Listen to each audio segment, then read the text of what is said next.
Dan setelah hari penghargaan Paskah, kalian telah membuat yang terbaik yang kalian sebenarnya melakukan untuk memuliakan Tuhan. Meskipun melakukannya kepada hambanya yang kalian lihat, tapi indirectly ataupun directly sebenarnya kalian memuliakan Tuhan di dalam perbuatan yang terbaik yang Anda telah lakukan pada hari ini. Karena dialah yang kita muliakan. Amen. Dan kalian melakukan yang terbaik karena kalian mengenal kasih dan anugerah berkat Tuhan. Ya, lihat gambar itu, kabun surprise, lihat gambar, banyak gambar kami di situ ya. Kalian melakukan semuanya itu menghargai hamba Tuhan ya. Karena itulah yang baik bagi nama Tuhan. Apa yang kita lakukan, appreciate hambanya yang terlihat, makanya kita menyatakan itu kepada dia bagaimana kita menghargai Tuhan yang adalah Juru Selamatnya Bapa kita. Ya kamu, high five dia, God bless you.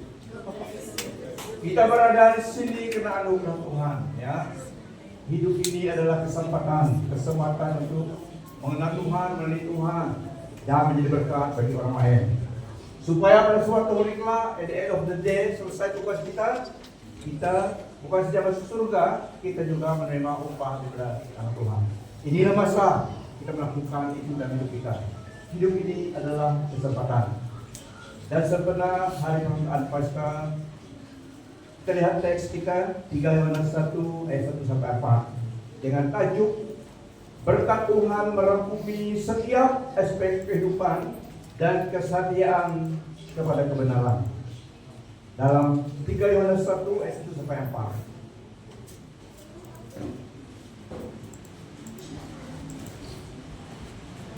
Saya baca untuk kita di dalam 2 tafsiran. Yang pertama di dalam tafsiran baru 3 Yohanes 1 ayat 1 sampai 4. Dari penetua kepada Gaius yang kekasih, yang kukasihi dalam kebenaran. Saudaraku yang kekasih, aku berdoa semoga engkau baik-baik dan sehat-sehat saja dalam segala sesuatu, sama seperti jiwamu baik-baik saja. Ayat 3, sebab aku sangat bersukacita ketika beberapa saudara datang dan memberi kesaksian tentang hidupmu dalam kebenaran, sebab memang engkau hidup dalam kebenaran. Ayat 4, bagiku tidak ada sukacita yang lebih besar daripada mendengar bahwa anak-anakku hidup dalam kebenaran. Tafsiran seterusnya ESV, daripadaku seorang tua kepada Gaius, sahabat yang dikasihi, yang kukasihi dalam kebenaran. Aku berdoa semoga kamu berada dalam keadaan sejahtera serta sehat jasmanimu sebagaimana rohanimu berbahagia. Aku sungguh bersukacita apabila beberapa orang saudara seiman datang berkunjung dan memberikan kesaksian tentang kesetiaanmu kepada kebenaran, karena memang kamu hidup dalam kebenaran. Tiada yang lebih membahagiakanku daripada berita bahwa anak-anakku hidup mengikut kebenaran. Nah, itu teks kita. Panggilan Tuhan adalah pelayanan untuk Dia. Dialah yang memanggil. Semua kita dipanggil untuk diselamatkan. Tuhan Yesus satunya juru selamat. Dan sebagai hamba Tuhan, panggilan, kesetiaan kepada panggilan itu sangat penting. Karena dialah yang dapat kita accountable. Jadi sebagai hamba Tuhan, kesetiaan kepada Dia, melayani Dia di dalam melayani, menjaga umatnya yang ditempatkan di satu tempat di Pelangi, adalah suatu accountability, tanggung jawab yang terutama kepada Tuhan. Yang kedua kepada sesama. Begitu juga kalian, kesetiaan kepada Tuhan sangat penting. Peranan kita di dalam tubuh Kristus yang berbeda, tapi sama-sama kita memiliki satu Bapa, satu Allah bersama. So accountability hidup kita kepada Dia. Peranan kita berbeda. So sebagai hamba Tuhan, yang terutama adalah accountability kepada Tuhan. Tapi semua yang Tuhan tuntut adalah kesetiaan. Tuhan tuntut daripada setiap kita sama Tuhan dan kepada saudara-saudari. Lihat kawanmu, are you happy?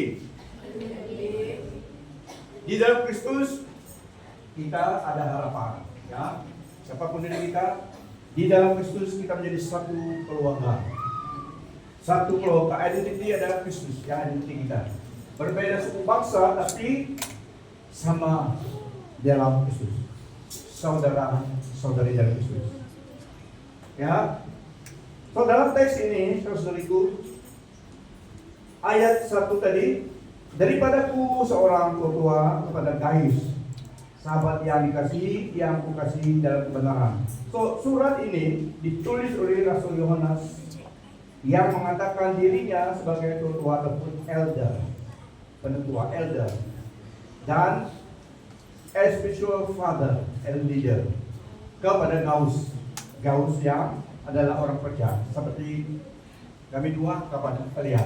Saudara Tuhan, itulah peranan, itulah roh kita yang Tuhan beri kepercayaan. So Apostol John menulis kepada Gaius yang dalam gereja itu sebagai penetua ataupun spiritual father and leader kepada Gaius, seorang percaya yang dipercayainya, dikatakan whom I love in the truth. Kasih Apostol John kepada Gaius adalah kasih yang berakal di dalam satu iman, satu iman di dalam kepada Kristus, bersatu dengan Gaius yang adalah percaya. So kasihnya dalam kebenaran, maksudnya kasih itu rooted in faith, berakar dalam satu iman yang sama kepada Kristus, bukan personal affection. Bukan love letter pada Gaius, tapi dalam aspek kasih bersama dalam Kristus, accept faith in Christ, bukan personal affection. So dia menuliskan kasihku, beloved, karena dalam Tuhan mereka adalah saudara-saudari yang seiman. So dia menulis kepada Gaius sebagai believers yang telah percaya pada Tuhan Yesus, dan Apostol Paul sebagai elder kepada Gaius. Jadi dia menulis surat itu kepada dia. Ayat 2, aku berdoa semoga kamu berada dalam keadaan sejahtera serta sehat jasmanimu sebagaimana rohanimu berbahagia. So berkat merangkumi kehidupan jasmani dan rohani. Ini doanya kepada Allah untuk Gaius. A heartfelt prayer for holistic well-being, body, daily life, and soul. Karena manusia kita perlu sehat dalam 3 aspek ini. Karena kita adalah spiritual healthy, spirit, soul, and body. Nah, kita lihat saudara-saudari, the key truth di sini dalam surat ini, spiritual health is the foundation. Kesehatan rohani adalah fondasi di dalam surat ini yang mengatakan outward blessing has lasting value only when they serve your walk with God. Berkat jasmani hanya ada nilainya jika hidupmu, jika berkat itu yang support komplement hidupmu dalam Tuhan. So kesehatan rohani yang ada fondasi hidup seorang percaya. So dikatakan di sini, holistic suratnya kepada Gaius. Nah, kita lihat di sini, Apostol John address surat ini dan doa ini adalah sebuah doa, bukan jaminan untuk guarantee perfect health or wealth. It is a prayer, not a promise to declare. Sebagai leader, dia sebagai spiritual father, dia mendoakan wishnya dan doanya untuk Daus, yaitu holistic, spirit, soul, body, sehat jasmani dan juga rohani. Bukan jaminan untuk meraih janji, tapi doa supaya Allah memberkati dia daripada aspek jasmani dan juga rohani. So ini sangat penting. Bukan garansi perfect health or wealth kita klaim, tapi it is a prayer, not a promise to be claimed automatically. Tapi doa Apostle John untuk yang dikasihi dalam Kristus. Ayat 3. Aku sungguh bersukacita apabila beberapa orang saudara seiman datang berkunjung dan memberikan kesaksian tentang kesetiaanmu kepada kebenaran. Karena memang kamu hidup dalam kebenaran. So maksudnya Apostle John bersukacita, rejoice apabila orang lain melihat Daus yang adalah anggota gerejanya seperti kalian. Kami rejoice melihat, mendengar dan melihat orang bersaksi anggota pelangi setia kepada Tuhan dalam kebenaran. So kita sebagai yang diberi kepercayaan untuk menjaga kalian dalam aspek rohani dan jasmani dan sebagainya, bersukacita apabila orang lain beri kesaksian mereka anggota pelangi setia dalam kebenaran. Ya kamu sebelah, kamu juga. So Apostle John senang hatinya apabila orang lain yang memberi kesaksian Daus consistently hidup dalam kebenaran, hidup sesuai dengan firman Tuhan sebagai orang percaya. Nama orang percaya dan hidup sesuai dengan expectation sebagai kehidupan orang percaya. Tidak double fashion, tapi Sunday sama, Monday sama. Iman pada Tuhan tetap konsisten perjalanan. Walking in the truth maksudnya a life message of faith, action light up with you. Nah hidup kita adalah mereka tidak melihat Kristus, tapi melihat hidup kita sebagai orang Kristen. Maka apakah mereka melihat Kristus melalui hidup kita? Ini yang penting. So our life actions speak louder than words. So jalanilah hidup kita sebagai orang percaya yang mengandalkan firman Tuhan, yang hidup dalam firman Tuhan, kebenaran firman Tuhan, kesetiaan kepada firman Tuhan. Yang keempat, tiada yang lebih membahagiakanku daripada berita bahwa anak-anakku hidup mengikut kebenaran. Ya. So the highest joy of any spiritual leader, or parent, or mentor, is seeing believers stay faithful to Jesus. So adalah baiknya kita telah menuai, menaburkan firman Tuhan sampai fruit dalam kehidupan anggota kita. Karena mereka tumbuh dewasa dan teguh dalam iman. So adalah benefitnya. Firman Tuhan sangat berharga. So apabila kita melihat dikatakan di sini anak-anak dalam Kristus. Kamu juga anak. Dia kawanmu. Anak-anak maksudnya referring kepada anak, kepada anggota. Ya. So ada spiritual father, parent, dan juga ada anak-anaknya. Kamulah anak-anak, kamulah cucu. Yang kita sama, tapi dalam Kristus itulah peranan kita. Ada peranan, ya. So, Apostle John lihat di sini, dia katakan dia sangat senang karena melihat anak-anak buahnya, anggota gerejanya tetap setia di dalam krisis keadaan hidup. Dia tetap mereka tetap setia. Dia remain faithful, steadfast kepada kebenaran Yesus Kristus. So dia senang, karena accountability before God. Well done and good and faithful servant. Dan Tuhan kepada hambanya yang setia. So sangat penting ya kalian terus hidup dalam kebenaran. Itu juga yang menggembirakan, menyenangkan hati kami sebagai hamba Tuhan yang dipercayakan menjaga keselamatan jiwa Anda. Before God, bukan before man, before God. Yang juga before man, tapi yang pertama adalah hamba Tuhan. Accountability before God. Apakah kamu mengajak kebenaran atau kamu menyenangkan hati manusia?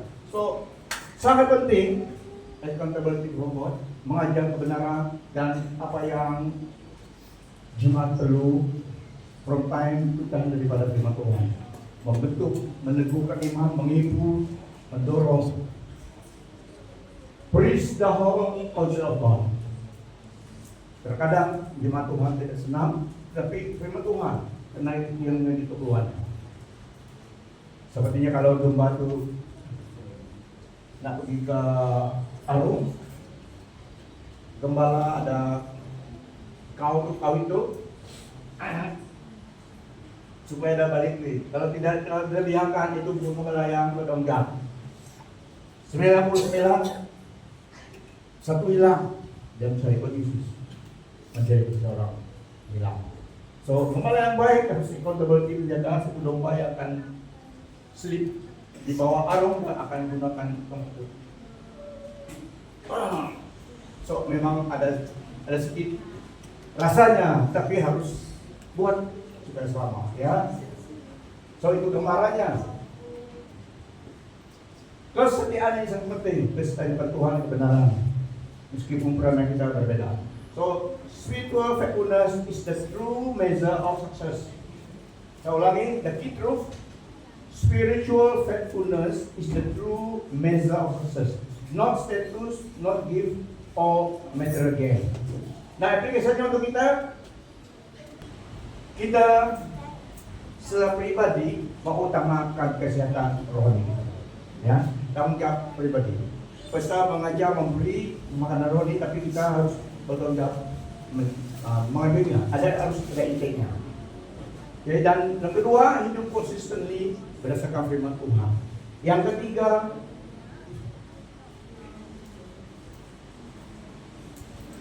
lihatlah jika kita memimpin orang in view of eternity. So honestly walk with God sebagai orang percaya. Orang lain melihat kita, mereka melihat Kristus melalui kita. Nah, kenapa? Satu soalan sebelum kita close. Kenapa Rasul Yohanes mengutamakan dan menyatukan link spiritual, physical, dan spiritual prosperity? Yang mengutamakan soul health. Karena bagaimanapun banyaknya harta benda di dunia ini, jika kita tidak selamat ataupun kita mengalaminya, sementara juga. Tetapi keselamatan rohani ini sangat penting, so it is kekal. So Rasulullah mengutamakan spiritual health. Ya kawanmu, kesehatan rohani penting daripada mentali. Tapi itu dua penting. Tapi yang utamakan bandingkan ya kesehatan rohani penting. Beri kemuliaan bagi Tuhan Yesus.